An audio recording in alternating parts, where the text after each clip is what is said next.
नमस्कार मित्रांनो, सुख म्हणजे नक्की काय असते, सिरियलमध्ये काय घडले आपण ते बघणार आहोत। आश्रय सांगतो नित्या आणि अधिराजला की तुमची ग्रहदिशा चांगली नाहीये।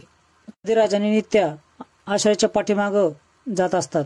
इतक्यात नित्याचा पाय सरकतो आणि ती एका आडावर जाऊन पडते। अधिराज असा आवाज दिल्यानंतर अधिराज तिकडे जातो आणि तिने कपाराला पकडलेलं असतं।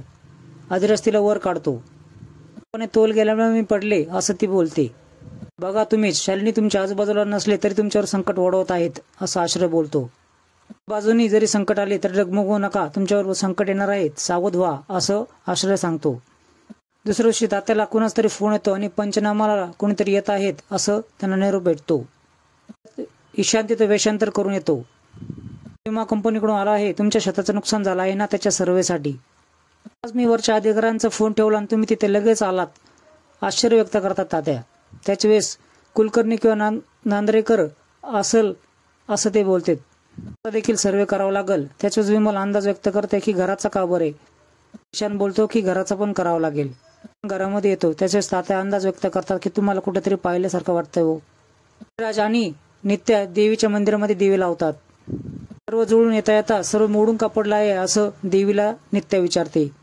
शालिनी तर हॉस्पिटलमध्ये आहे तरी देखील आमच्यावर येणारे संकट बंद होत नाहीत। आश्रय बाबा बोलतात की तुमच्यावर संकट वाढणार आहेत। राजमा आणि सावरीच्या बाबतीत बी त्यांनी सत्यच सांगितलं होतं। ची नासाडी झाली, तात्यांचा ऍक्सिडेंट झाला, यादवांच्या घरांवरती संकटाची सावली पडली, तूच आम्हाला यांच्यापासून सोडव असं नित्या बोलते।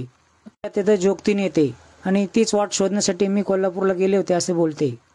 सेन स्वामींचा निरोप घेऊन आले आहे तुमच्यासाठी, आता का नाही आले असं नित्या विचारते। त्याच वेळेस तुमच्या संकटाची चाहूल त्यांना देखील लागली आहे म्हणून ते नाही आले, साठी ते ध्यानावर बसले आहेत असे जोगतीन बोलते। लढाई तुमची आहे आणि तुम्हाला ती लढावं लागणार आहे। एक पान ती नित्याकडे देते, त्यावर एक संकेत असतो आणि त्या संकेत घेऊनच तुम्हाला कार्य करायचे आहे असं जोगतीन बोलते। वर 2 डोंगर, सूर्य आणि एक गुफा असते। त्याला ते ठिकाण माहित असतं। ती अधिराजला त्या ठिकाणाबद्दल सांगते। ते ठिकाण शिर्के पाटलांच्या वाड्याच्या समोरच्या डोंगराचं असतं। आम्हाला यश दे असं नित्या बोलते। ईशानला पाणी दिल्यानंतर तात्या पुन्हा एकदा म्हणतात, विमल तुला असं वाटतंय का साहेबांना कुठेतरी बघितल्यासारखं। ईशान बोलतो की एका चेहऱ्याचे 4 माणसं या जगामध्ये असतात। विमल आतमध्ये चहा ठेवण्यासाठी जाते। घराची कागदपत्रे, ID प्रूफ असं हवं आहे मला असं तात्याला ईशान बोलतो। तात्याला कागदपत्र शोधण्यामध्ये ईशान गुंतवतो। तो माईक टेबलच्या खाली लावतो, घाईघाईत जायला निघतो आणि बोलतो की कागदपत्र तुम्ही ऑफिसला पोहोच करा, माझं काम झालेलं आहे। ईशान पान खातो आणि चहा पित नाही, तोच चहा तात्या पितात। ईशान बाहेर येऊन माईकवर सर्व कनेक्ट करून बघतो। विमल देखील बोलते, हा माणूस जरा मला विचित्रच वाटतो हा। तात्या देखील हो बोलतात। त्याचं काम चोख पद्धतीने करतोय असं माईकवरचं बोलणं ऐकल्यानंतर ईशान कन्फर्म करतो। मुलाच्या दिशेने अर्थातच ते गुहेच्या दिशेने नित्या आणि अधिराज चाललेले असतात। तेवढ्यात विमलचा फोन येतो।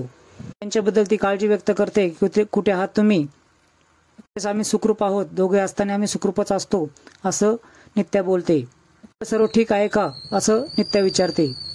बोलते आपल्या घराला कुणाची नजर लागली आहे, तरी फोन कर मला असं राजमाला अधिराज बोलतो।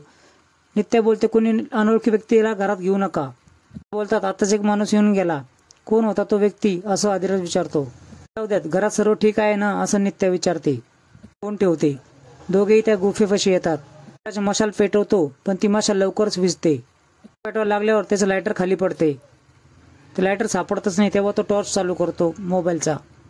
शालिनीला ईशान सांगतो की मी माईक बसवला आहे अधिराजच्या घरी आणि त्याच्यातून आपल्याला सोमाचा थांग पत्ता लागणार आहे।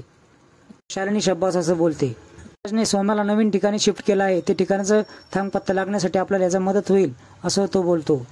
मित्रांनो, पुढील भागामध्ये तुम्ही बघणार आहात की अधिराज आणि नित्या गुहेत असतात। अधिराजने नित्याला उचलून घेतलेलं असतं, पण त्याला ठेच लागते आणि एक आग चालू होते।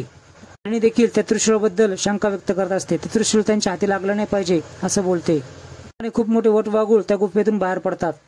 त्याने अधिराजची नजर त्या त्रिशूळावर पडते। त्रिशूळ शक्तिशाली असते, आगेनी असते। त्याचा अर्थ काय काढायचा यासाठी पुढचा भाग नक्की बघा।